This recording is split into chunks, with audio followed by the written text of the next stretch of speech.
మెదక్ జిల్లా మండల కేంద్రమైన కొల్చారం బ్రాంచ్ పోస్ట్ ఆఫీసులో ఫిక్స్డ్ డిపాజిట్లుగా జమ చేసిన డబ్బులు మాయమయ్యాయంటూ ఖాతాదారులు గురువారం పోస్టాఫీస్ ముందు ఆందోళనకు దిగారు. గ్రామానికి చెందిన కొంతమంది వ్యక్తులు పోస్టాఫీసులో ఫిక్స్డ్ డిపాజిట్ల రూపంలో నెల నెలా డబ్బులు చెల్లించేలా రికరింగ్ డిపాజిట్ల రూపంలో పోస్ట్ ఆఫీసులో డబ్బులు డిపాజిట్ చేశారు. డిపాజిట్లకు సంబంధించి పోస్ట్ ఆఫీసు సిబ్బంది నకిలీ పాస్ పుస్తకాలు ఖాతాదారులకు ఇచ్చి పోస్ట్ ఆఫీసులో డబ్బులు జమ చేసినట్లు తెలిపారు. దీంతో అమాయక ఖాతాదారులు తమ డబ్బులు పోస్ట్ ఆఫీసులో జమ చేసినట్లు నమ్మారు. తీరా 4 నెలల క్రితం పోస్ట్ ఆఫీసులో పోస్ట్ మాస్టర్ గా పనిచేసిన గ్రామానికి చెందిన లంబాడి రవి అనారోగ్య కారణాలతో ఆత్మహత్యకు పాల్పడ్డాడు. అనంతరం పోస్టాఫీసులో ఆడిట్ నిర్వహించగా ఆడిట్లో డిపాజిటర్ల ఖాతాలకు ఆధార్ అనుసంధానం చేయాలి, ఆడిట్లో తనిఖీ చేయాలంటూ కొల్చారం బ్రాంచ్ పోస్టాఫీసులో అసిస్టెంట్ బ్రాంచ్ పోస్ట్ మాస్టర్ గా పనిచేస్తున్న గ్రామానికి చెందిన కొత్త శేఖర్ అనే వ్యక్తి ఖాతాదారుల ఇండ్లకు వెళ్లి పాస్ పుస్తకాలు ఇతర డిపాజిట్ పత్రాలను తీసుకెళ్లినట్లు బాధితులు ఆరోపిస్తున్నారు. అప్పటి నుండి డిపాజిట్ పత్రాలు పాస్ పుస్తకాలు ఇవ్వాలని లేదా డబ్బులైనా ఇప్పించాలని ఖాతాదారుడు పోస్టాఫీస్ చుట్టూ తిరుగుతున్నప్పటికీ ప్రయోజనం లేకపోవడంతో గురువారం బాధితులందరూ పోస్టాఫీస్ వద్దకు చేరి ఆందోళన చేపట్టారు. వెంటనే జిల్లా అధికారులు విచారణ జరిపి బాధితులకు న్యాయం చేయాలని, ఖాతాదారుల డబ్బులు స్వాహా చేసిన వ్యక్తులను శిక్షించాలని కోరారు. కొత్త సైకిల్కు 30,000 కట్టాడు. అది నెల నెల పింఛన్ రాక నెల పింఛన్ ఇచ్చేసాడు. 3,000 30,000 రావాలి.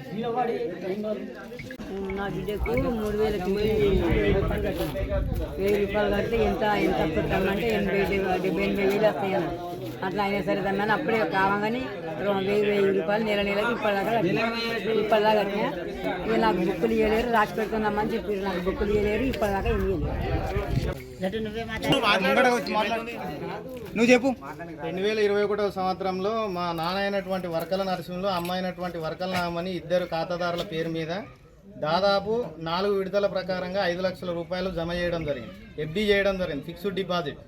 తీరా చూసినాకల మొన్న 3 నెలల ముందు రవి అనేటువంటి పోస్ట్ మ్యాన్ చనిపోయిన తర్వాత ఉన్నటువంటి ఆడిట్ అవుతుంది అనేటువంటి తరుణంలో ఆ యొక్క బుక్లను మళ్ళీ తీసుకొని వెళ్ళిపోయాడు ఉంది. ఈ యొక్క ఆడిట్ బుక్ల కోసం తీసుకొని ఉన్న 2 పాస్ బుక్లు తీసుకొని పోతే ఉన్న ప్రూఫ్ ఆధారాలు ఏమి అయినటువంటి ఆధారం అది ఒకటే ఉన్నది.